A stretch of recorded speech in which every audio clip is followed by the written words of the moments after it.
My wife texted me at 4:47 p.m. on a Friday. I'm busy, can't talk. 6 words. Took her maybe 3 seconds to type. 6 seconds if she hesitated before pressing send. Before we dive deeper into this story, I have one small request. Please subscribe, drop a like, comment, and hit that hype button to boost this channel so more people can discover these incredible Reddit stories.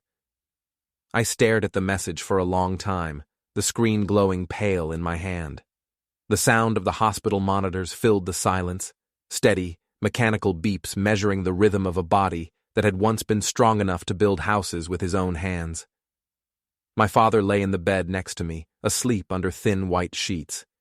His chest rose and fell unevenly, the oxygen tube pressed against the side of his nose. The air smelled faintly of disinfectant and lemon wipes.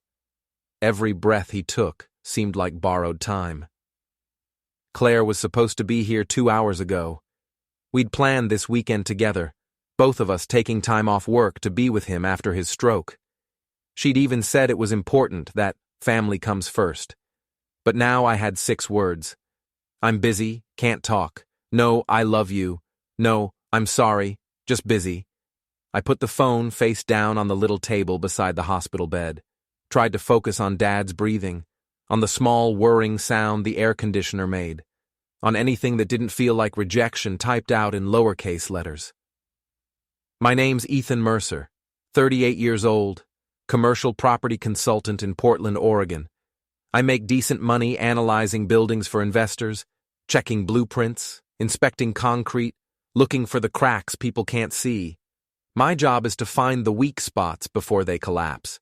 Turns out, I'm better at spotting foundation cracks in buildings than in marriages. I called Claire, straight to voicemail, called again. Same thing. Each ring was shorter than the one before, like the phone already knew what I was about to hear. I thought about leaving a message.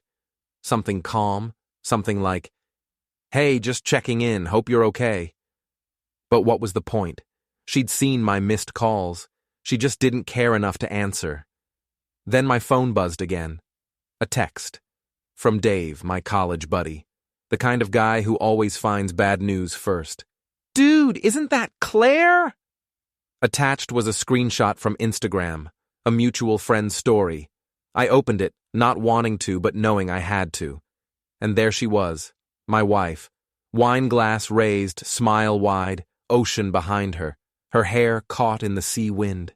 She was wearing a blue dress, one I'd never seen before. The timestamp said 30 minutes ago.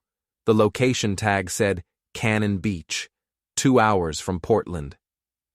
I stared at the photo, then at the hospital bed. Dad still sleeping, the machines still beeping. The same world, but now it didn't fit the same way anymore. She wasn't at a work conference. She was at the coast, and she wasn't alone. I zoomed in on the picture, not on her face, but on the wine glass she was holding. In the curved reflection of the glass, I saw it. A man's arm, rolled up sleeve, a wristwatch I didn't recognize. That tiny reflection said everything her text didn't. I sat there for maybe 10 minutes, just breathing. Not crying, not shaking, just still. The kind of stillness that comes after an earthquake, when you realize the ground is never as solid as you thought. A nurse came in, checked Dad's vitals, wrote something on a clipboard, and left without noticing me. The world kept spinning like nothing had changed, but everything had. I leaned down, kissed Dad's forehead. He didn't stir. "Rest easy," I whispered, though I wasn't sure who I was talking to, him or myself. Then I walked out. No rush, no scene, just one slow step after another, through the smell of antiseptic and fading hope. Outside, it was raining, the kind of soft Oregon rain that makes the whole city look gray and tired. I drove home, didn't speed, didn't even turn on the radio. The windshield wipers moved back and forth, steady as a metronome, keeping time with my thoughts. Each one slicing through the blur, clearing just enough space to see the next few seconds of road. At 9:15 p.m., I called my lawyer, Marcus. We'd closed real estate deals together for years. He was one of the few people I trusted. He picked up on the second ring. "Ethan, what's up?" "I need to file for divorce," I said. "First thing Monday." Silence. Then a sigh. "Jesus, Ethan, what happened?" "She made a choice," I said. "I'm making mine." "You sure about this?" "It's Friday night. Sleep on it." I almost laughed. "I've slept on it for probably 6 months without knowing it. Draw up the papers. I want to file first." There was a pause, the kind where someone wants to argue but knows it's pointless. "All right," Marcus said finally. "I'll send them over." By midnight, my inbox pinged. Petition for dissolution of marriage. A simple document. Legal words. Boxes to tick. No emotion, no history. Just instructions for undoing a life. All it needed was my signature. I sat at the kitchen table, the only light coming from the laptop screen. The house felt bigger than it had that morning. Empty, but not quiet. The rain tapping against the windows like it wanted in. I signed it at 12:47 a.m., scanned it, and sent it back. Some people break things when they're angry. Throw dishes, shout, slam doors. Not me. I build cases. And this time, the evidence was all hers. I found her return flight on our joint credit card statement Sunday afternoon. Alaska Airlines, arriving Portland at 6:20 p.m. Claire had no idea I knew. She'd texted me Saturday. "Conference running long, back tomorrow night. How's your dad?" I'd replied, "Stable. See you soon." I parked at the airport cell lot at 5:45 p.m. Checked flight status on my phone. On time.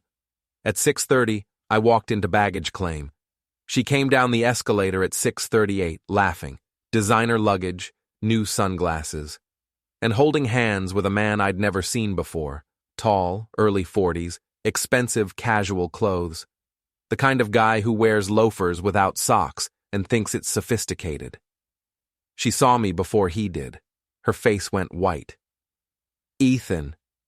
My name came out like a cough. "Hey, honey," I said. "Thought I'd pick you up, save you the Uber." The man looked between us. "Claire?" "This is Nathan," she said, dropping his hand. "A colleague." "Right," I said. "Colleagues hold hands at conferences now? Must be a new team-building exercise." Nathan took a step back. Smart guy. "We should talk," Claire said. "Not here." "No, here's perfect.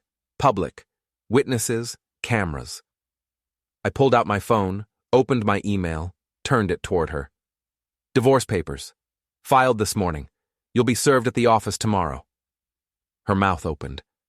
Nothing came out. Nathan's survival instincts kicked in. He grabbed his bag and walked fast toward the exit. "Nate!" Claire yelled.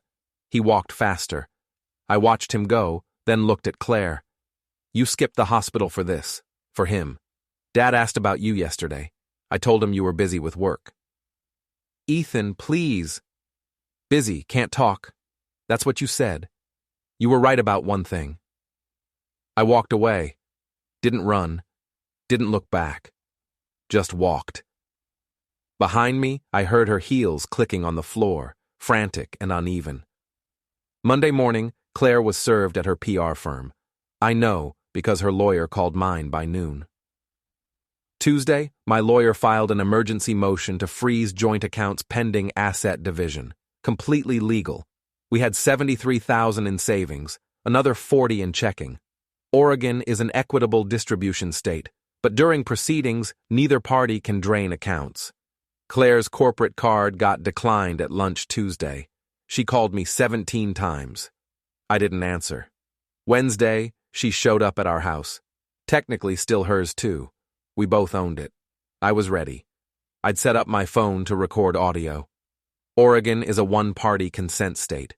Everything said in my house was admissible. She came in without knocking. "We need to talk." "Sure," I said. "Want coffee?" "I want you to unfreeze the accounts." "Can't. Court order. Neither of us can touch them until division." "Ethan, this is insane. It was one weekend." "So was Pearl Harbor." She actually laughed, bitter, sharp. You're comparing our marriage to a war? No, just pointing out that one weekend can change everything. She sat on the couch, her spot, the left side, where the cushions sagged from 10 years of her sitting there. Nathan means nothing. Then why'd you go? Silence. Long enough that I could hear the refrigerator humming in the kitchen. Because you stopped seeing me, she finally said. When's the last time we talked about anything real? Thursday morning. I asked if you wanted to visit Dad with me. You said yes. That's not... Then you lied. You packed a bag. You drove to the coast with another man while my father was in the hospital, and you texted me 6 words. Her voice cracked. I was going to tell you. After the trip, I was planning to ask for separation. Appreciate the heads up, really, but I beat you to it. She looked around the room like she was cataloging everything. You're going to take me for everything, aren't you? No, just half. It's the law. Nathan said you'd never fight back. That stopped me. He said that? He said you were too passive, too focused on your buildings and your sick dad to notice anything. I smiled, couldn't help it. He was wrong about me. Probably wrong about a lot of things. What does that mean? Nothing yet. She stood up. I'm not the villain here, Ethan. We were broken before this. You're right, I said. But you made the choice to break it publicly. Now we both deal with consequences. She left. The door didn't slam, just clicked shut, quiet and final. Thursday afternoon, I got a call from Dave. Dude, did you see TikTok? I don't have TikTok. Someone filmed you at the airport.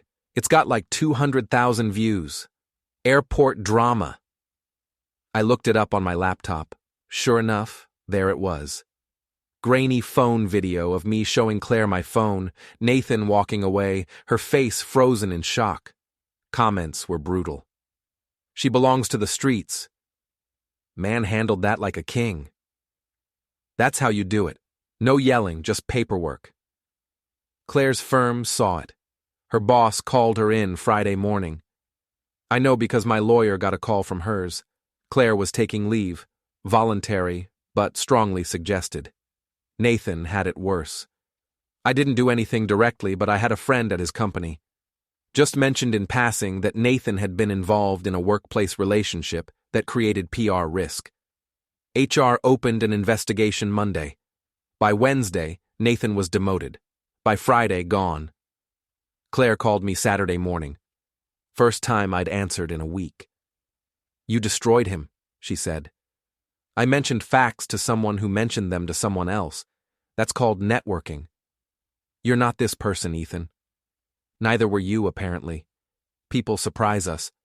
Nathan left. Flew to Arizona to stay with his brother. I'm alone in this. You made a choice, I said. Choices have consequences. Welcome to adulthood. She hung up. Sunday night, she showed up at my apartment, not our house. I'd moved out that week, let her keep it during proceedings. She was crying. Please, can we just talk? We're talking now. I mean really talk, not this cold lawyer version of you. This is me, Claire. Maybe you just never paid attention. I loved you. Past tense noted. She grabbed my arm. Don't do this. Don't become someone cruel. I removed her hand gently. I'm not cruel. I'm done. There's a difference. She followed me to my car Monday morning when I left for work. Followed me through downtown. I pulled into a construction site, one of my active projects, a half-finished parking structure. She followed me in.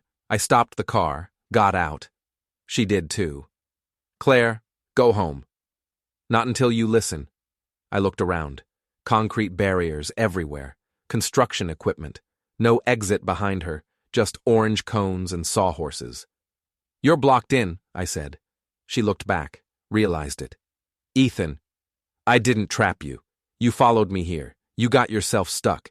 That's basically our whole marriage in one metaphor. I walked to the site exit, left her there with her car. She was gone when I came back an hour later. 2 weeks later, Claire had a PR industry event. Her last shot at salvaging her reputation before the divorce finalized. Open bar, networking, potential clients. I bought a ticket, put on my best suit, showed up at 7. She saw me across the room. Her face went gray. I walked over, drink in hand. "Claire, what are you doing here?" "It's an open event. I bought a ticket." "You don't work in PR?" "No, but I know a lot of people who do. Real estate and PR overlap. You taught me that." She glanced around, forced a smile. People were watching. "Can we be civil?" "I'm always civil." An hour later, she was talking to a group of potential clients, playing it calm, professional. I waited until she said the words, "My husband and I are resolving our personal matters amicably." I walked up to the group. "Sorry to interrupt, I'm the husband. Just wanted to clarify. We're not resolving anything amicably. We're divorced as of this morning. Papers finalized at 9 a.m. I pulled out my phone, showed the official decree with the court stamp. The room went quiet. Claire's face collapsed. "You said Monday?" "I said Monday last week. Judge signed it Friday. Courtesy email this morning." Her clients stepped back. Someone's phone buzzed, then another, then 10. A local news site had just posted, "PR executives affair surfaces during industry event." I'd sent them the airport TikTok video, the Instagram screenshots, and a timeline. All public information. No lies, no fabrication, just facts. Time to post at 8 p.m. Claire looked at her phone. Looked at me. "You planned this." "I prepared. There's a difference. Everyone's watching." "They were always watching, Claire. You just thought you controlled the narrative." She lunged forward like she might hit me, then stopped. People had cameras out now. Recording. "You wanted revenge?" she whispered. "No," I said. "I wanted you to understand what exposure feels like, what it's like when someone takes your trust and makes it public entertainment." I set my drink on a nearby table. "Enjoy your evening?" I walked out through the lobby. Rain outside, city lights reflecting on wet pavement. Behind me, through the glass, I could see her standing alone in the middle of the room. People whispering, pointing, phones out. I got in my car and drove home. They say revenge doesn't fix anything. Maybe they're right. But watching someone face the consequences they built for themselves? That's not revenge, that's just clarity.